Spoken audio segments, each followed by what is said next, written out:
यत्र पूज्यन्ते, जो नहीं पूजने योग्य है फिर भी जहां पर उसकी पूजा हो रही हो, ना पूजनीय पूज्यते, जो पूजने लायक है, जो पूजने योग्य है, उसकी पूजा जहां नहीं होती हो। मेरी बात समझ रहे हैं?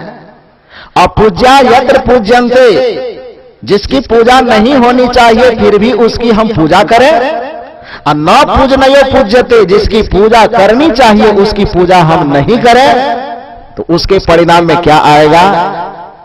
त्रीणि तत्र भविष्यन्ति, भविष्य में तीन घटना उस परिवार, उस समाज, उस व्यक्ति के जीवन में निश्चित घटेगी, और वह क्या होगा? दुर्भिक्षम, मरणम, भयम। दुर्भिक्षम का मतलब होता है उसे सदा अभाव रहेगा, धन की कमी रहेगी, वस्त्र की कमी रहेगी, सफलता की कमी रहेगी। मरणम, हमेशा उसे मरण का डर लगा रहेगा कि बच्चे जा रहे हैं कहीं एक्सीडेंट न कर जाए, छत पे चढ़ रहे हैं कहीं गिर ना जाए, रास्ते में चल रहे कहीं ठोकर न लगे, मरण का हमेशा उसे डर लगा रहेगा।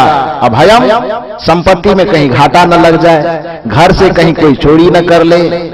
ये तीन पीड़ा आदमी के उस आदमी के जीवन से हमेशा जुड़ा रहेगा। जो आदमी क्या करेगा? अपूज्या यत्र पूज्यन्ते, जो नहीं पूजना चाहिए उसकी पूजा करेगा, और जो यत्र पूज्यन्ते न पूजनीय पूज्यते, और जिसकी पूजा करनी चाहिए उसकी पूजा नहीं करेगा। ये दो काम करने वाले के जीवन में त्रीणि तत्र भविष्यन्ति, भविष्य में तीन घटनाएं निश्चित घटेगी, दुर्भिक्षम, मरणम, भयम, अर्थात उसके जीवन में सदा अभाव रहेगा, उसे असफलताएं मिलेगी, उसका जीवन भय और परेशानी से हमेशा भरा हुआ रहेगा। आप बताओ, आप क्या करते हो?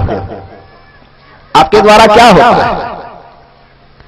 जिस माता पिता की परिक्रमा करने के बाद भगवान शंकर को नेता चुनना पड़ा गणेश जी को, आप उस माता पिता का कितना आदर करते हैं? इसके बारे में कभी विचार किए हैं? इसके बारे में कभी सोचे हैं? जिस माता पिता का इतना उपकार है आपके ऊपर, जिसके लिए महर्षि मनु ने कहा है कि यंग माता पितरो क्लेशं सहित संभवे निराम न तस्य निष्कृति शक्या कुर्तंग वर्षं सतेरपि, कि ऐ मनुष्य, एक माता पिता को बाल बच्चे जन्म देने में, उसको पढ़ाने लिखाने में, पढ़ा लिखा करके उसे विद्वान, पहलवान और महान बनाने में माता पिता की जो पारिश्रमिक लागत है, यदि बच्चा अपने माता पिता के उस कर्जा से मुक्त होने के लिए अपने माता पिता के चरण में 100 वर्ष तक सरसों का तेल रगड़ते रहे तो भी उसके कर्जा से मुक्त नहीं हो सकता है। इतना बड़ा उपकार है उसका, और उसके बदले में हम उसे देते क्या है? एक मीठी बात भी उनसे हम नहीं कर सकते हैं, एक मीठा वचन भी उससे हम नहीं बोल सकते हैं। भगवान शंकर को हम जल चढ़ाने के लिए जाते हैं, और कदाचित यदि हमारे माता पिता दरवाजे के चापाकल से एक गिलास पानी मांग दे, हम क्या करते हैं? बता, ईमानदारी से बता, क्या करते हैं? भगवान शंकर खुश हो जाएगा? भगवान शंकर खुश होते हैं क्या? मैं पहले कहा कि उस शिव को आपने नहीं देखा है जिसकी पूजा में आप लगे रहते हैं। मैं विरोध नहीं कर रहा हूं, आप कर रहे हो न कर रहे हो आपकी मर्जी है, आप करते रहो न करते रहो, लेकिन जो सच्चाई है उसको कम से कम सुनने की हिम्मत तो रखो। आज तक जिस शिव को आपने नहीं देखा है उस शिव के पीछे आप दौड़ते हैं, लेकिन मैंने कहा एक शिव है जो सबको दिखाई देता है। कल्पना करो कि यदि बचपन में आपके अवगुणों को यदि आपके माता पिता न संभालते, उसे दूर न करते, तो आज आप राम कृष्ण की तरह बैठ करके सत्संग नहीं सुन रहे होते, बल्कि आप भी किसी जेल के फाटक के अंदर तमाशा देख रहे होते। तमाशा बन जाते आप। बनते ना जी? बनते कि नहीं बनते? कहा जाता है कि एक बहुत बड़े डकैत को जब फांसी की सजा हुई, तो फांसी की सजा होने के बाद उससे पूछा गया कि तुम्हारी अंतिम इच्छा क्या है, बताओ। उस डकैत ने कहा कि हमारे पिताजी तो बचपन में ही गुजर गए, मेरी मां अभी जिंदा है, मुझे फांसी पर लटकाने से पहले यह पूछा जा रहा है कि तुम्हारी अंतिम इच्छा क्या है, तो मैं यही आग्रह करता हूं कि मुझे मेरी मां से एक बार मुलाकात करवा दो। ये ताली बजाने वाली बात नहीं, पहले बढ़िया से सुनो। बात को पूरी सुन लो। उसने कहा मुझे मेरी मां से मिलाया जाए, और मां से जब मुलाकात होने की बात आई, उस डकैत के सामने लाया गया। डकैत एकदम जेल के अंदर, फाटक के अंदर बंद है। मां उसके सामने जैसे ही आई, मां देखी तो मां रोने लगी।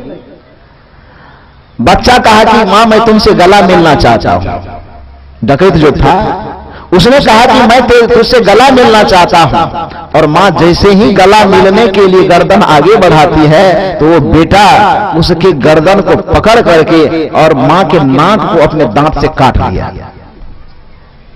जेल के जो अधिकारी थे वो 4-10 घंटा और लगा रहे, नालायक, एक तो डकैती करके तुम फांसी पर लटकने जा रहे हो, अंतिम इच्छा तुमने जताया कि मैं मां से मिलना चाहता हूं, तुम्हारे सामने तुम्हारी मां आई ही तो तुमने उसके नाक को क्यों काट लिया?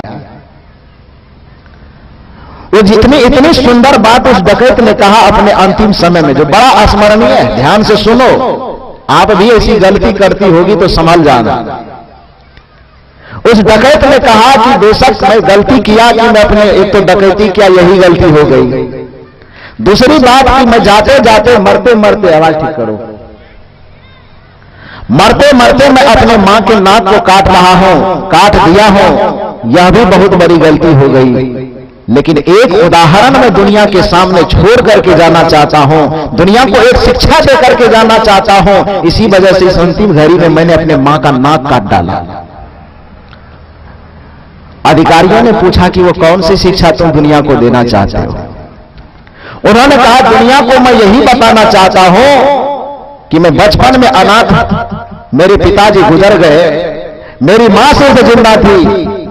बचपन में मैं गया किसी के घर और वहां से मुर्गी के 2 अंडे चुरा करके ले आया, और जब मैं मुर्गी के 2 अंडे चुरा करके लाया तो मेरी मां उस समय मुझे समझाई नहीं, बल्कि मेरे चोरी को छुपा करके मुझे प्रोत्साहन दे दिया। और परिणाम यह हुआ कि मेरा मन बढ़ता चला गया। धीरे धीरे अंडा चुराते चुराते मक्के के भुट्टा चुराने लगे, गेहूं चुराने लगे, बकरी चुराने लगे, भैंसे चुराने लगे, सोना चुराने लगे, चांदी चुराने लगे, और चोरी करते करते इतनी हिम्मत बढ़ गई कि हम बहुत बड़ा डकैत बन गए, और डकैत बनने के परिणाम में हमको जेल में बंद होना पड़ा। आज हम फांसी पर लटकने जा रहे हैं। कदाचित यह मां हमें उसी दिन संभाल लेती, कदाचित यह मां हमारे सामने उसी दिन शंकर बन जाती, भगवान शिव बन करके हमारे उस चोरी के बुराई को खत्म कर देता और 2 तमाचा गाल में देता कि बेटा अंडा तुम किसी का क्यों चुरा करके लाए हो, यह बहुत गलत काम है। और यदि उस दिन वो 2 तमाचा मार करके भगवान शंकर बनने की कोशिश करती तो आज हम डकैत बन करके फांसी पर झूलने नहीं जाते। इसलिए हम इसका नाक काट लेंगे ताकि दुनिया की तमाम माता सीखे कि अपने बेटे की, अपने बच्चे की गलती पर उसे भगवान शंकर बन जाना चाहिए। जन्म देने वाले को ब्रह्मा कहा जाता है, पालने पोसने वाले को विष्णु कहा जाता है, और अवगुणों का संहार करने वाले को शिव कहा जाता है। मैंने कहा प्रत्यक्ष रूप में ये तीनों आपके सामने हैं। इस सृष्टि का, इस शरीर रूपी सृष्टि का निर्माण किसने किया? माता और पिता ने। इसमें वेद शास्त्र का प्रमाण देना पड़ेगा क्या? ये सबको पता है। इस सारे 3 हाथ के सृष्टि का निर्माण करने वाले ब्रह्मांड कौन है? क्या जवाब आएगा आपकी तरफ से? कौन? माता पिता। इस सारे 3 हाथ के शरीर को पालने वाले विष्णु कौन है? जवाब आपका बड़ा कमजोर आ रहा है। लास्ट में गाली देना चाहते हैं क्या? इस सारे 3 हाथ के शरीर में कोई बुराई, कोई अवगुण आ जाए तो उसको दूर करने वाला भगवान शंकर कौन है? हाथ उठा करके बताओ कि आज के बाद अपने माता पिता का सम्मान कौन कौन करोगे? बहुत कम लोगों का हाथ उठ रहा है। माता पिता का सम्मान यदि आज से करना शुरू कर दो तो किसी ब्रह्मा विष्णु चक्कर के चक्कर में पड़ो अथवा न पड़ो, ब्रह्मा विष्णु महेश कहीं यदि किसी लोक में बैठे भी होंगे तो सबसे ज्यादा बड़ा भक्त आपको मान करके आपको हमेशा वरदान देते रहेंगे। ये सत्य है, इसी का नाम धर्म है, इसी का नाम सत्संग है। माता पिता का इतना बड़ा उपकार होता है, क्योंकि पिताजी हमारे सामने बैठे हुए हैं। बचपन में हम भी बहुत नटखटपना करते थे, सब कोई करता है, एक एक अवगुण को संभालते थे। मैं पढ़ने में बहुत तेज था, बहुत तेज, लेकिन किताब पढ़ने में मुझे मन नहीं लगता था। स्कूल पढ़ने के लिए जब मैं जाता था तो मुझे विद्यालय भेजने के लिए कितनी मेहनत करनी पड़ती थी। मेरी मां, एक मोती सिंह टीचर थे हमारे, मेरी मां उस टीचर को कि मेरी पिटाई करे, मुझे मारने के लिए मेरी मां 50 पैसा प्रतिदिन 15 रुपए महीना सिर्फ मेरे पीटने के लिए मेरी मां मोती सिंह को दिया करती थी। किस वजह से जानते हैं? अब मेरी पिटाई में भी आप ताली बजा रहे हो, गजब आदमी हो आप।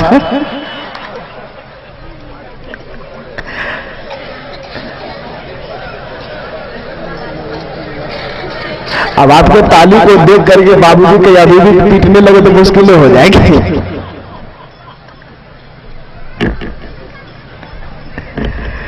देते थे।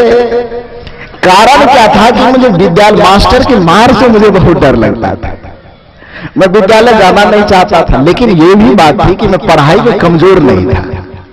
विद्यालय जाने वाले जितने विद्यार्थी थे, उससे चाहे लिखने की बात आवे, चाहे पढ़ने की बात आवे, चाहे याद करने की बात आवे, मैं सब एकदम कंठस्थ मुझे बात हो जाती थी। अपने 16 से 17 वर्ष की अवस्था में हमारे आदरणीय चंद्रमा दास जी बैठे हुए हैं बगल में, मालूम है आज से 17 वर्ष पहले मैं गीता को कम से कम 25 से 30 बार में पढ़ चुका था। उसके बहुत सारे श्लोक मुझे याद हो गए थे।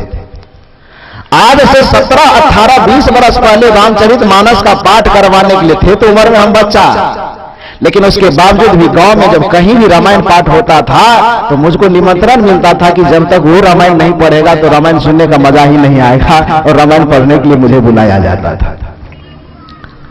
इस सब चीज में अच्छी बुद्धि थी, लेकिन बचपना होने के कारण विद्यालय जाने से डरते थे, बहुत कतराते थे। विद्यालय हम जाना नहीं चाहते थे, बहुत प्रयास करते थे ये लोग। देखो जीवन कैसे बदलता है। एक दिन की बात है, जब मैं पढ़ते पढ़ते 8वां क्लास में मैं लगभग पढ़ने गया तो मैं एक दिन विद्यालय गया।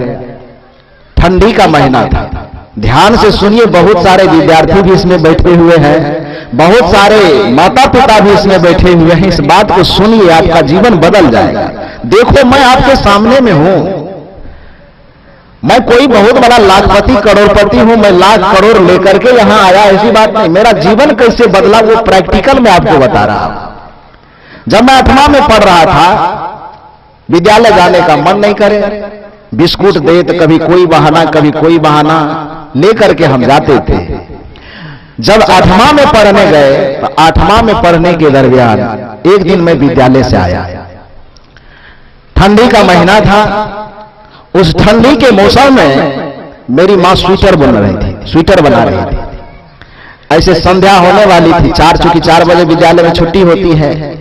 4 बजे में दिन डूबने चलता है, सूरज ढलने चलता है, तो पश्चिम की तरफ से धूप निकला हुआ था। पुआल की ढेरी लगी हुई थी, धान काटा हुआ, जो धान का पुआल बनता है ना, तो पुआल की ढेरी लगी हुई थी। तो पश्चिम तरफ से धूप में मेरी मां बैठ करके स्वेटर बुन रही थी। और जैसे ही मैं पढ़ करके आया तो जैसे मां को देख करके हर बच्चा नटखट हो जाता है, दुलार बनता है, मैं भी मां से दुलार बना। मां स्वेटर बुन रही थी, बगल में मैं किताब पटक दिया और एकदम उछलते हुए मां के गोद में जाके मैं सो गया, लेट गया मैं।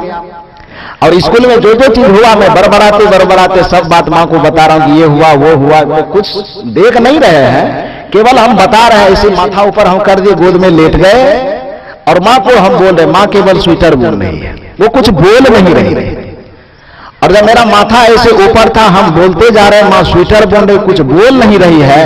अचानक उसके आंख से 2 बूंद आंसू गिरी और मेरे मस्तक पे गिरा। मेरा बोलना बंद हो गया, मैं चुप हो गया। मैंने देखा कि मेरी मां रो रही है। मैं मां से पूछा कि तुम क्यों रो रही हो, पिताजी से झगड़ा हुआ क्या? मां कही कि पिताजी से कभी झगड़ा करते हुए देखे हो? ये मैं सौभाग्यशाली हूं कि मेरे ऐसे माता पिता है। ध्यान से सुनना, आज तक मैंने अपने माता पिता को किसी भी बात पर तू मैं करते हुए मैंने कभी नहीं देखा है, किसी भी बात पे नहीं। आज तक मैंने अपने पिताजी को अपने दादाजी के सामने खड़ा होकर के बात करते हुए कभी नहीं देखा है, कभी नहीं। ऐसा नहीं कि झगड़ा किया हुआ है, जो एक सम्मान की भावना है, एक लिहाज की भावना है। आज जो मुझे इस गद्दी पर आप बैठे देख रहे हो, इसमें माता पिता का कितना पुण्य और प्रताप लगा होता है, उस बात को देखो। आज यदि मैं बुद्ध और कबीर के अनुयायी बनकर के आपको कुछ संदेश दे रहा हूं, तो इसके पीछे उसकी कितनी बड़ी भूमिका है।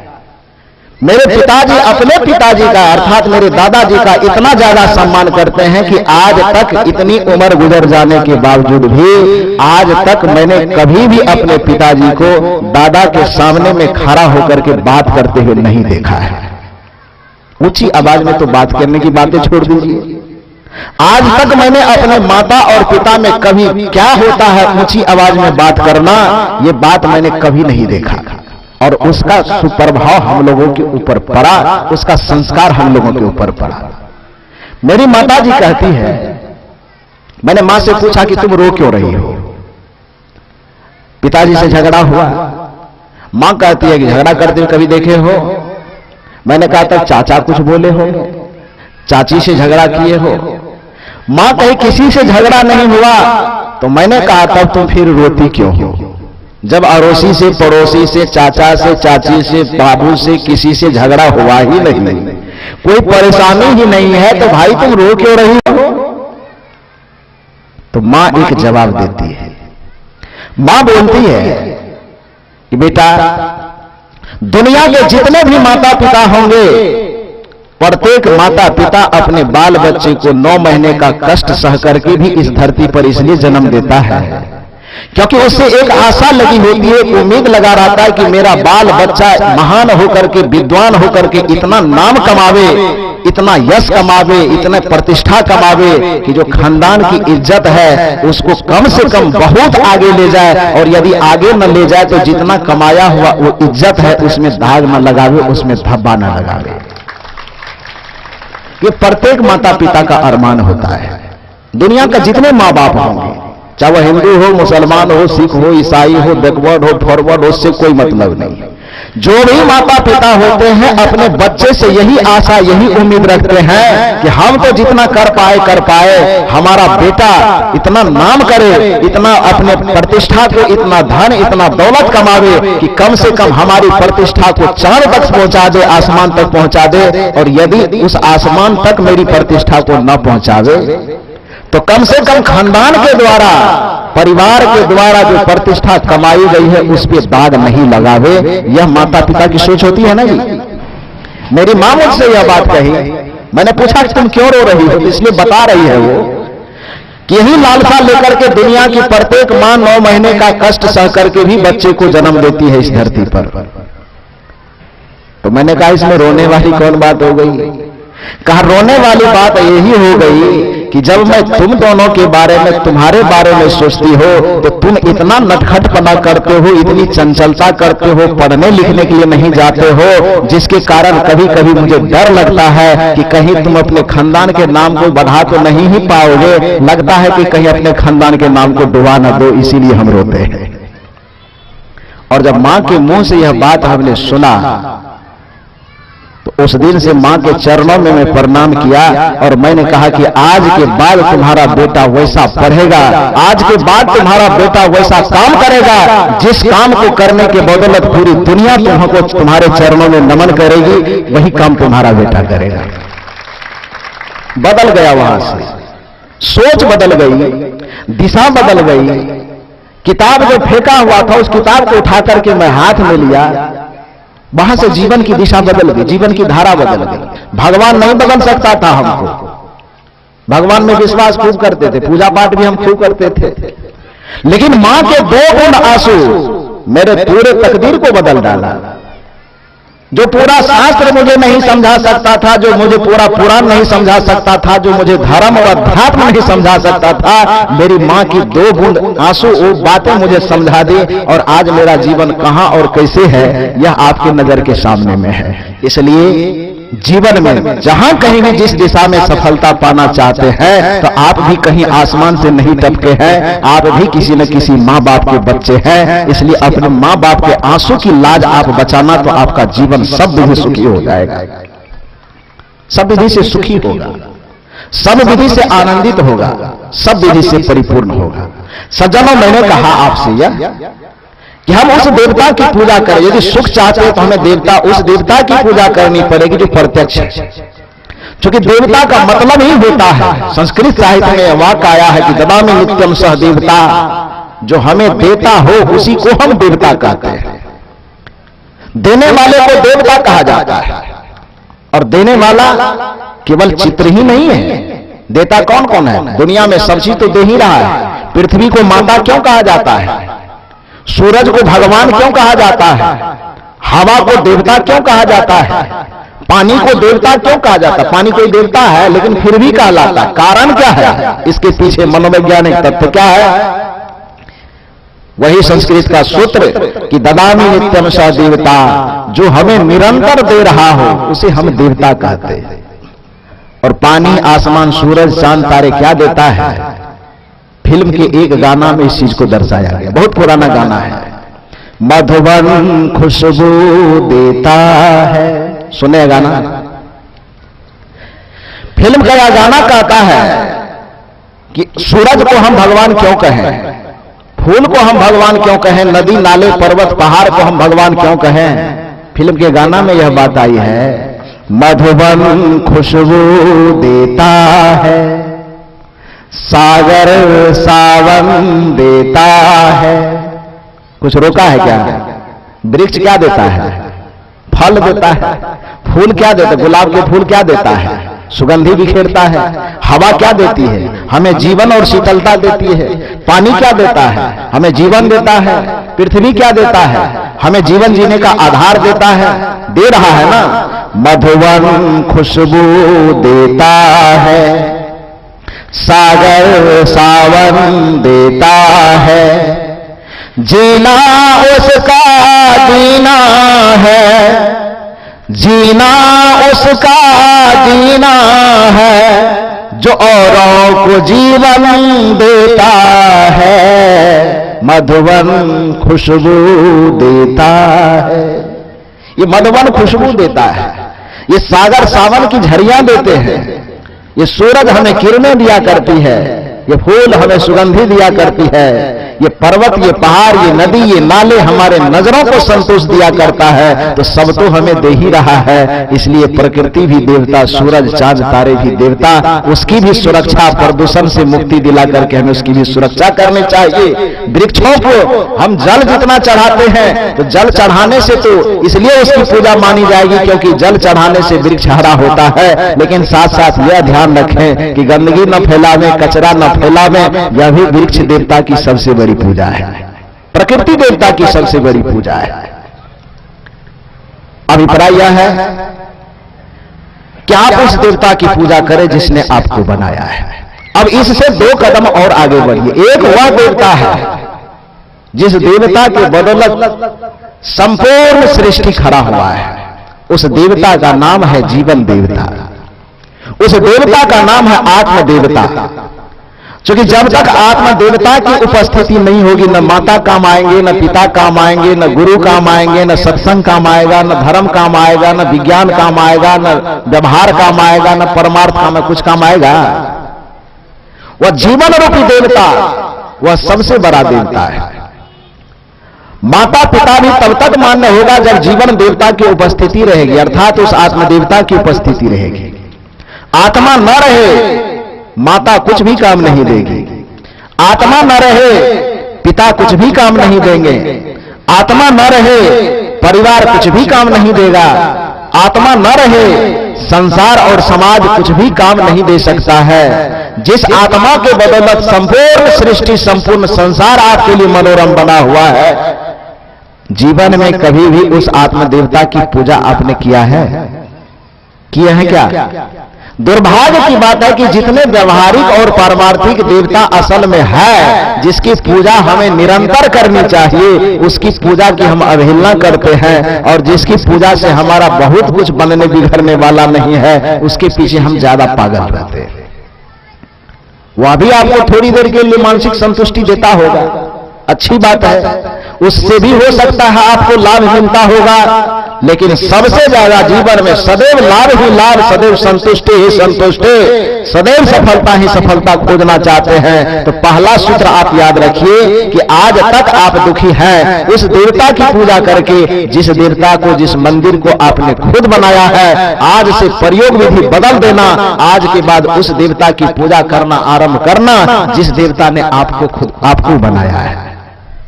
दूसरी बात कि जिस जीवन देवता, जिस आत्म देवता के बदौलत पूरा संसार मनोरम दिखता है, आप सोचते हैं कि हमारे आंख देख रही है, आप सोचते हैं कि हमारा कान सुन रहा है, आप सोचते हैं कि हमारा हाथ काम कर रहा है। मेरे भाइयों, आप जरा सा विश्लेषण करके देखो, विचार करके देखो, तो आपको पता चलेगा कि हाथ काम नहीं करता है, आंख नहीं देखती है, कान नहीं सुनता है। ये माइक लगा हुआ है, आवाज आपको कहां से सुनाई दे रहा है? हॉर्न से ना, हॉर्न से सुनाई दे रहा है ना, तो हॉर्न बोल रहा है क्या? ये माइक बोल रहा है, माइक बोल रहा है, एम्पलीफायर बोल रहा है क्या? ना एम्पलीफायर बोल रहा है, ना हॉर्न बोल रहा है, ना माइक बोल रहा है, तो बोल कौन रहा है? इसके पीछे बैठा हुआ आदमी बोल रहा है। हाँ, ये सब यंत्र है। इस मुंह से जो बातें निकलती है, यदि माइक ना हो, एम्पलीफायर ना हो, हॉर्न ना हो, तो आपके वाणी का विस्तार नहीं हो सकता है। वाणी को विस्तार करने के ये सारे साधन जरूर है, लेकिन बोली कहां से निकलती है? मुंह से। ठीक उसी प्रकार से आंख दृष्टि को विस्तार देने का एक साधन है, कान शब्द को विस्तार देने का, श्रवण को विस्तार देने का एक साधन है, हाथ कर्म को विस्तार देने का एक साधन है। लेकिन हाथ के भीतर में बैठ करके कोई हाथ से कर्म करवाने वाला है, कान के भीतर बैठ करके कोई कान को सुनाने वाला है, आंख के अंदर बैठ करके आंख कोई दिखाने वाला है। यदि आंख के अंदर बैठा हुआ यदि देखने वाला निकल जाए तो मुर्दा के पास आंख रहता है, फिर भी आंख देखता है क्या? देखता है? मुर्दा आदमी जब मर जाता है तो आंख उड़ जाती है कि आंख रहता है? रहता है ना, दिखाई देता है क्या? मुर्दा के पास कान रह गया कि कान उड़ गया? मुर्दा के पास भी कान है, लेकिन मुर्दा एक ही बात को सुनता है। मुर्दा के पास हाथ रहता है, लेकिन उसके सीने पर, पति के सीने पर पत्नी माथा रगड़ के रो रही है कि कहां छोड़ के जा रहे हो। पति एक बार भी हाथ उठा के सहला रहा है कि काहे रो रही हो? सहला रहा है क्या? बेटे के सीने पर बाप और मां माथा रगड़ रगड़ करके रो रहा है कि बेटा तुम मुझे छोड़ करके क्यों जा रहे हो? मैं अनाथ हो जाऊंगा, मेरे सहारा कौन बनेगा बुढ़ापे का? क्या वह बेटा एक बार भी मुंह खोल करके मां बाप से कह रहा है कि बाबूजी माताजी मत रोइए, हम फिर लौट करके आएंगे? कहता है क्या? मुंह रहता है लेकिन मुंह में बोली नहीं रहती है, कान रहता है लेकिन कान में सुनने की शक्ति नहीं रहती है, आंख रहते हैं लेकिन आंख में देखने की शक्ति नहीं रहती है, मन रहता है लेकिन मन में सोचने की शक्ति नहीं रहती है। सारा चीज, सारे साधन मौजूद रहते हैं, लेकिन सारे साधनों के मौजूद होने के बावजूद भी भीतर में जो सब साधनों का कर्ता धर्ता बैठा हुआ है, जो सबसे बड़ा देवता है, वह देवता उड़ करके चला गया। परिणाम क्या हुआ? यह आदमी अब पति नहीं रहा। मुर्दा किसी का पति होता है क्या? मुर्दा किसी का बेटा होता है, मुर्दा किसी का भाई होता है। परिणाम यह होता है कि जिसको न जाने कितने संबंधों से जोड़ करके रखे थे, जिसको हम बेटा कहते थे, जिसको हम भतीजा कहते थे, जिसको हम मामा नाना दादा काका कहते थे, जिसको बाप कहते थे, जिसको मुखिया कहते थे, सरपंच कहते थे, विधायक कहते थे, सांसद कहते थे, सारा चीज एक आत्मा की निकल जाने से सारे विशेषण खत्म, एक नया विशेषण लागू होता है कि अब मुर्दा हो गया। कहता है ना जी, ये मुर्दा हो गया, और उस मुर्दा का क्या काम है? चिता पर जाकर के जला देना। उस मुर्दा के लिए कौन सा काम बाकी है? कब्र में जाकर के दफन कर देना। आपसे भूल यही होती है कि व्यवहारिक स्तर में, व्यवहारिक भक्ति में भी आप चूक जाते हो कि आप असली देवता की पूजा नहीं कर पाते हो। क्योंकि मैंने बताया ना कि असली देवता ब्रह्मा किसे कहते हैं? जो सृष्टि को बनाता है। विष्णु किसे कहते हैं? जो सृष्टि का पोषण करता है, पालन करता है। और शिव किसे कहते हैं? जो सृष्टि के अवगुणों का संहार करता है। ये सारे तीन ही हाथ का जो शरीर है, ये ब्रह्मांड है कि नहीं जी? इसको ब्रह्मांड कहा जाता है। अध्यात्म शास्त्र में इस शरीर को भी एक पिंड, यथा पिंडे तथा ब्रह्मांडे की परिभाषा के अनुसार ब्रह्मांड में जितने अवयव आपको दिखाई देते हैं उसका नमूना यह शरीर है। अर्थात ब्रह्मांड का छोटा सा हिस्सा यह शरीर है। उस संसार को बनाने वाले भगवान ब्रह्मा को हम जाने अथवा न जाने, लेकिन इस संसार को बनाने वाले ब्रह्मा को आप और हम जानते हैं। उसकी अवहेलना करोगे, ब्रह्मा कभी खुश नहीं होगा। इस शरीर रूपी संसार का पालन पोषण करने वाले विष्णु को आप और हम जानते हैं, उसकी अवहेलना करके आप कभी सुखी नहीं हो पाओगे। इस शरीर रूपी संसार के अवगुणों को दूर करने वाले शंकर को आप और हम जान रहे हैं। जब तक उसका सम्मान, सेवा, पूजा हम नहीं करेंगे, तब तक दुनिया में किसी भी जगह जाने के बावजूद हमें सफलता नहीं मिल पाएगी। यह बात सत्य है। इससे भी आप चूक जाते हैं। और दूसरे सबसे बड़ी बात, भीतर में बैठा हुआ आत्मा है, भीतर में बैठी हुई शक्ति है, उसके तरफ आपका ध्यान कभी नहीं जाता है। परिणाम क्या होता है? इसको एक छोटी सी कहानी से आप सुनिए, समझ जाएंगे। समझने में बड़ा आसान होगा। फिर मैं आपको भजन की तरफ ले चलूंगा, चूंकि आज समापन का भी बेला है। तो एक छोटा सा बच्चा था। उस बच्चे की मां अचानक बीमार पड़ गई। मां को हॉस्पिटल जाने की नौबत आ गई। मां हॉस्पिटल जाना चाह रही है तो अपने बगल वाले पड़ोसन को बुला करके लाई, कहा कि मेरे बच्चे की देखभाल करना, हो सकता है 10 दिन मुझे लग जाए हॉस्पिटल में, तो मेरे बच्चे को जिस जिस चीज की जरूरत होगी उसकी पूर्ति करते रहना, कोई तकलीफ नहीं होने देना, घर में कोई है नहीं। पड़ोसन उस मां की सारी बात को समझ करके कहे, ठीक है, इसको बढ़िया से हम रखेंगे, आप निश्चिंत होकर के जाइए। जब मां जाने लगी तो बच्चा आंचल पकड़ के कहता है कि मां, तुम जा तो रही हो, लेकिन हम अकेले पढ़ते लिखते कितना समय खपेगा? पढ़ने लिखने खेलने के बावजूद भी कुछ समय बचेगा तो कुछ काम बताओ ना, काम करेंगे, नहीं तो खाली कैसे बैठेंगे? मां तो बता नहीं रही थी, लेकिन फिर भी क्या, अच्छा ठीक है, कुछ काम करना ही चाहते हो बेटा, तो ऐसा करो, देखो आंगन में जो फुलवारी है, 2-4 फूल के पौधे हैं, पानी लेकर के बस उस फूल को तुम सींचते रहना। 10 दिन तक इस फूल को पानी से सींचना, पौधे को मुरझाने न देना, इतना ही काम करना। बच्चा बहुत छोटा है। मां तो कह के चली गई। बच्चा और कुछ पूछ नहीं पाया। जब बच्चा आया तो उसके दिमाग में एक बात बैठ गई कि मेरी मां कह करके गई है कि फूल को मुरझाने मत देना। अब फूल को कैसे सींचे? हरा तो डाल को, पत्ता को रखना है, हरा तो डाल को रखना है, हरा तो फूल को रखना है। अब आखिर फूल को हरा रखना है तो उस बच्चे के समझ में ये बात नहीं आ रही कि फूल में पानी कैसे घुसा दे, कौन सा पाइप लगा दे, ये समझ में नहीं आ रहा था। मां कह करके गई कि वृक्ष हरा रहना चाहिए, तो वृक्ष में तो पत्ता हरा रहेंगे, और पत्ता में कौन पाइप लगा करके हम पानी घुसावे, ये बच्चा को समझ में नहीं आ रहा था। दिमाग चकरा रहा है कि पत्ता में पानी कैसे घुसावे, फूल में पानी कैसे घुसावे, डाल में पानी कैसे घुसावे। सोचते सोचते जब कोई बात समझ में नहीं आई तो वह बच्चा अंत में सोचता है, अच्छा एक उपाय है।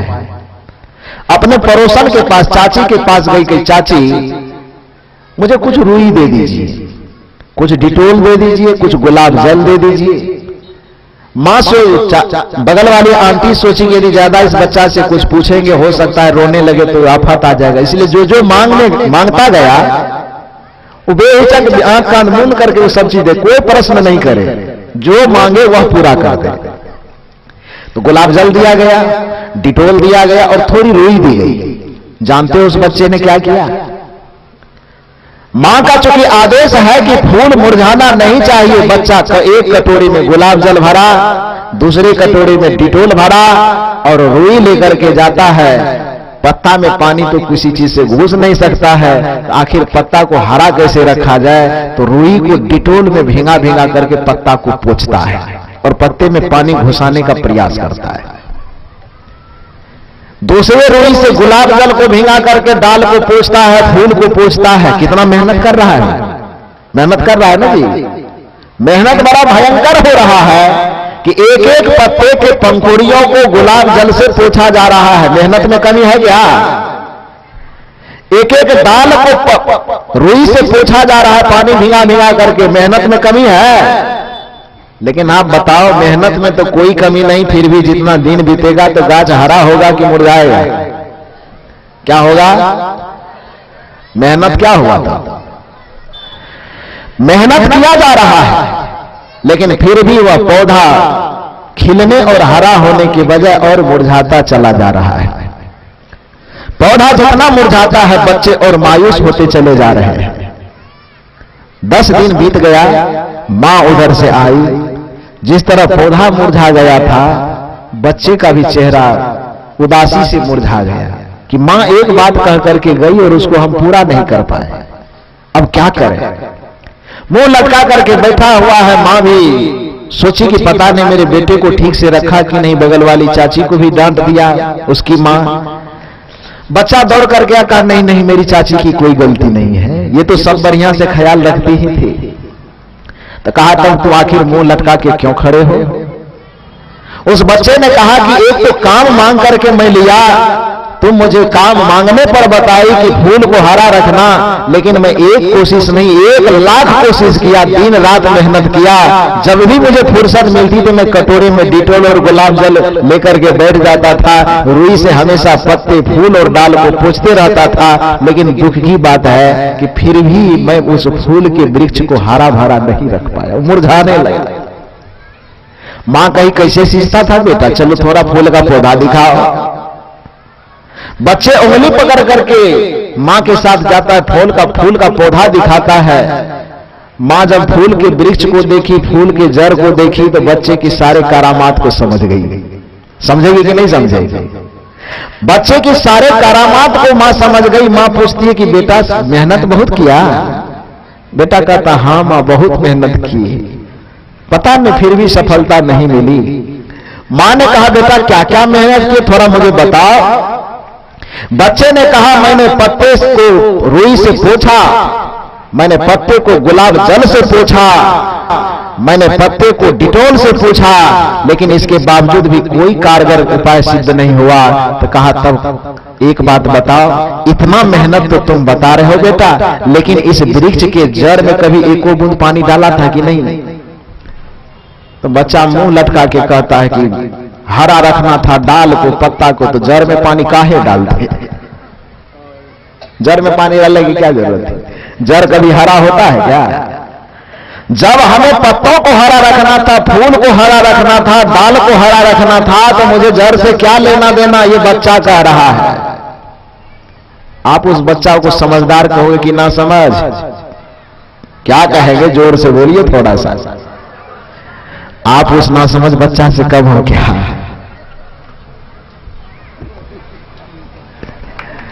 उस बच्चे को ना समझ कहने में तो हमें बड़ी आसानी लगी, लेकिन शायद यदि विचार करके देखें आप और हम, तो हम उस बच्चे से ज्यादा ना समझ है। बेशक वह बच्चा एक बूंद भी पानी पत्ते पर नहीं डालता तो भी काम चल जाता। बेशक वह बच्चा एक बूंद भी पानी डाल पर नहीं डालता तो भी काम चल जाता।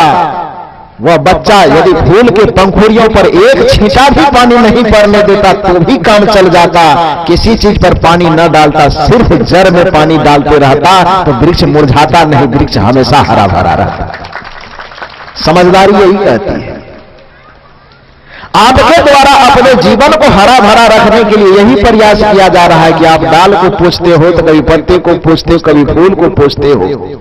आपके जीवन की सारी खुशहाली का, आपके जीवन के सारे आनंद का, आपके जीवन के सारे सुखों का जड़ कहां है उसको आपने देखा है कभी? इस आंख के जड़ को देखे हैं? इस कान के जड़ को देखे हैं, इस हाथ के जड़ को देखे हैं, इस पैर के जड़ को देखे हैं। उसके जड़ को देखना है तो चलिए उपनिषद के पास। उपनिषद में इसके जड़ को बताया गया है। वह कैसे बताया गया है, एक उदाहरण सुन करके बस अब भजन की तरफ चलिए। आपके शरीर की जितनी सारी इंद्रियां हैं, जिन इंद्रियों से आप सुख का उपभोग करना चाहते हैं प्रकृति से, उस सारी इंद्रियों का जड़ कहां और कैसे है, उसके बारे में उपनिषद में एक घटना आती है, एक बात बताई जाती है, कथा आती है। वो कथा क्या है, कहा जाता है कि एक बार शरीर के सभी अंगों में थोड़ा विवाद हो गया। विवाद इस बात को लेकर के कि हम बड़े हैं कि हम बड़े हैं। आंख कहा कि मैं दुनिया को देखता हूं, दुनिया का ज्यादा काम मुझे करना पड़ता है, इसलिए मुझे वेतन थोड़ा ज्यादा मिलना चाहिए। कान का चुप, अरे तुम तो केवल आगे देखता है, तुम्हारा काम ज्यादा कैसे है? तुम्हारा काम केवल आगे देखना है, हम तो पूरा पश्चिम आगे पीछे सब देखते हैं। यदि हम बहरा हो जाए, आंख से तुम आगे देख करके चल रहे, पीछा से हवा आ रहा है पिस देगा, तो तब तुम क्या करोगे? पीछे देखने का काम आंख नहीं करता है। कान ने कहा कि तुम्हारा काम सिर्फ आगे देखना है, लेकिन मेरा काम दाएं भी देखना, बाएं भी देखना, आगे पीछे ऊपर नीचे सब देखना। देखना मन सुनना, यह काम है। तो तुमसे ज्यादा काम मेरा हुआ ना, तो तुमको ज्यादा वेतन क्यों मिलेगा, मुझे मिलेगा ज्यादा। हाथ ने कहा चुप, अरे कितना आंख कान बढ़िया रहे, ये हाथ जाकर के भी कहीं कमाई नहीं करेगा ना तो सब चीज चौपट हो जाएगा। मेरा मेहनत ज्यादा है। आंख खूब बढ़िया रहे, कान खूब बढ़िया रहे, लेकिन हाथे बढ़िया नहीं रहे, काम ही नहीं करेगा तो खाएगा कैसे? इसलिए हाथ ने कहा कि मेरा कीमत ज्यादा है, मुझे वेतन ज्यादा मिलना चाहिए। पैर ने कहा चुप, बहुत बड़ाई करता है, मेरी कीमत ज्यादा है। हाथ भी खूब बढ़िया रहे, पैरे नहीं ठीक रहे तो जाएगा ही नहीं, तो काम क्या खाक करेगा? जाने का साधन तो मैं हूं, मुझे मेरी वर्चस्व ज्यादा है। और परिणाम यह हुआ कि सब अपने वर्चस्व को बताते बताते आपस में उलझ गए। और जब आपस में आदमी उलझता है तो अंत में एक ही बात की धमकी देता है। पति और पत्नी में भी जब झगड़ा होता है तो पति क्या धमकी देता है, ज्यादा झगड़ा करोगे ना तो लुधियाना ही चले जाएंगे, देता है ना जी। सब हंस रहा है, पता है सबको। पति लोग धमकी देता है कि ज्यादा यदि टॉर्चर करोगे, ज्यादा परेशान करोगे। आजकल लुधियाना वाला कम देता है, दिल्ली वाला कम देता है। आजकल बड़ा धमकी हो गया कि ज्यादा इधर उधर करोगे तो बस बबाजिए बन जाएंगे, देता है ना, धमकी देता है, छोड़ने की भागने की धमकी देता है। पत्नी को यदि पति ज्यादा परेशान करता है तो पति का तो रटा रटाया फार्मूला है, मैं मायके चली जाऊंगी तुम देखते रहियो, देता है ना जी। पत्नी का भी धमकी वाला फार्मूला है कि मैं मायके चली जाऊंगी, तुम देखते रहियो, तुम देखते रहना, ज्यादा परेशान करते हो, मैं मायके चली जाऊंगी। पत्नी भी धमकाती है, पति भी धमकाते हैं। ये फार्मूला है कि जब एक दूसरे से उलझता है आदमी तो अंत में एक ही उपाय बचता है, छोड़ने की धमकी देता है। आंख में, हाथ में, पैर में जब वर्चस्वता को लेकर के विवाद हुआ तो इसमें से हाथ ने कहा कि देखो यदि मेरी कीमत नहीं दोगे तो मैं छोड़ के चला जाऊंगा। आंख ने कहा मेरी कीमत यदि ज्यादा नहीं दोगे तो मैं छोड़ के चला जाऊंगा। परिणाम यह हुआ कि आंख सबसे पहले कहता मैं जाऊंगा, मैं रुक नहीं सकता हूं, मेरी अहमियत नहीं दी जा रही है। सभी इंद्रियों ने, हाथ ने, पैर ने, मुंह ने, पेट ने, सब ने कहा था जाओ तुमको जहां जाना है देखा जाएगा। आंख को भी चीड़ चढ़ गई। आंख का अच्छा सब लोग भेजना चाह देखते हैं, हम निकल के जा रहे हैं और जब जाएंगे तो देखेंगे तुम लोग कैसे जिंदा रहते हो। आंख को अभिमान था, उस अभिमान में आकर, आवेश में आकर के वह छोड़ करके निकल गया, चला गया अयोध्या, मथुरा, वृंदावन घूमने के लिए। 6 महीना साल भर लगभग जब उधर रहा तो आंख को लगा बेकार आ गए, यदि रहते साथ में तो ठीक ही रहता, क्यों छोड़ के आ गए, बेकार छोड़ के आ गए। परिणाम यह होता कि अंत में जब उसे सबकी याद आती है तो आंख लौट करके आता है, लेकिन मन में यह सोचते आ रहा है उधर से कि बहुत बुद्धिमान बनता था ना, हम आ गए हैं, अब लौट करके जाते हैं, अब तक में तो उसका श्राद्ध बरखी हो गया होगा, जिंदा थोड़े होगा वो मेरे बगैर। पत्नी भी सोचती है मेरे बगैर पति जिंदा रहेगा, मर के देखो ना 2 दिन में शादी कर लेगा। जिंदा रहने की क्या बात है? संसार से जाकर के देखो, 2, 4, 10 दिन भी नहीं लगेगा, दूसरे आ जाएंगे। कुछ कुछ पत्नी ईमानदार होती है, कुछ पति भी ईमानदार होते हैं। हालांकि भारतीय संस्कृति में तो अधिकांश महिलाएं ईमानदार ही होती है, पुरुष लोग थोड़ा गड़बड़ा जाते हैं इस मामले में। तो कहने का अभिप्राय उसको नहीं लौट करके आया, मन में अभिमान है कि हम तो छोड़ के चले आए, जिंदा कैसे होगा, मैं देखता हूं तो मर गया होगा वो। लेकिन जब लौट करके आया तो आश्चर्य की बात, उस आंख को घोर आश्चर्य लगा कि वह आदमी बिना आंख के भी सही सलामत था, बढ़िया तो था। आंख को जो अभिमान था वो अभिमान चकनाचूर हो गया। आंख कहता है कि अरे भाई, मैं तो सोचा कि तुम्हारा श्राद्ध बरखी सब हो गया है, तू कोई कैसे जिंदा है? उस आदमी ने कहा कैसे जिंदा है? कोई सूरदास अंधा आदमी जिंदा नहीं रहता है क्या? बिना आंख वाला आदमी धरती पे जिंदा रहता है कि नहीं? कहा तुम्हारे बगैर साल भर में बड़े मजे से जिया। कहा कैसे? कहा जैसे जन्म से भी कोई अंधा हो, जन्म से भी किसी के पास आंख नहीं हो, फिर भी वह सूरदास बन करके बढ़िया से जी लेता है, तो हम तुम्हारे बगैर 1 वर्ष जिंदा बढ़िया से क्यों नहीं रह सकते? रह सकते हैं ना। कान को थोड़ा आदेश आया, कहा बच्चा तुमको बता रहे थे ना कि तुम्हारी कोई जरूरत नहीं है, मेरा कीमत ज्यादा है। अब कान को आवेश आया, कान भी वही काम किया, छोड़ के वो भी चला गया साल भर। उसको भी अभिमान टूटा, वह भी लौट करके आना चाहता है, आता है, लेकिन मन में यह गांठ बांधा है कि आंख के बगैर तो रह लिया, लेकिन हम कान है, हमारा महत्वपूर्ण हिस्सा है, महत्वपूर्ण भागीदारी है, मेरे बगैर वह नहीं रह पाएगा। लेकिन वह लौट करके आता है तो देखता है फिर भी आदमी सही सलामत जिंदा है। कान फिर प्रश्न करता है कि आखिर तुम कैसे जिंदा रहे भाई? उस आदमी ने कहा कि जन्म से कोई बहरा आदमी जिंदा रहता है कि नहीं? यदि जन्म से एक बहरा आदमी सही सलामत जिंदा रह सकता है तो 1 साल हम कान के अभाव में बढ़िया से जिंदा क्यों नहीं रह सकते हैं? रह सकते हैं ना। हाथ भी चला गया, हाथ भी साल भर के बाद लौट के आता है, हाथ को भी अभिमान है कि मेरे बगैर रह नहीं सकता है, लेकिन जब हाथ लौट करके आया देखा आदमी फिर भी जिंदा है। कहा कैसे रह गए? इस आत्मा ने, इस शरीर ने, इस जीवन ने कहा कि जैसे एक जन्म से लूला आदमी जिंदा रहता है वैसे हम भी 1 साल जिंदा रह गए। पैर भी गया, पैर भी लौट के आया तो पैर ने भी वही प्रश्न किया कि भाई मेरे बगैर तुम्हारा जीवन कैसा चला? कहा जन्म से कोई लंगड़ा आदमी जिंदा रहता है कि नहीं?